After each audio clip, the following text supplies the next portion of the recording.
por que a gente muda? Interessante, não é? Porque as pessoas obrigam a gente a mudar. Ninguém muda o que está bom. O que faz a gente mudar não é nem as nossas atitudes, são as atitudes das pessoas. Decepção, por exemplo.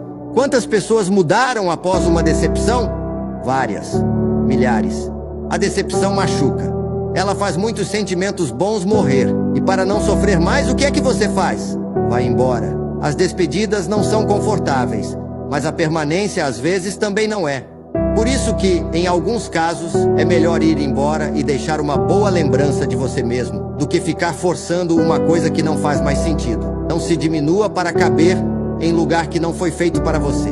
Se você tiver que forçar, se você tiver que deixar de ser você, então não vale a pena. Esse lugar já não é seu. Vai para onde te valoriza, te ama, prioriza quem te prioriza. É isso.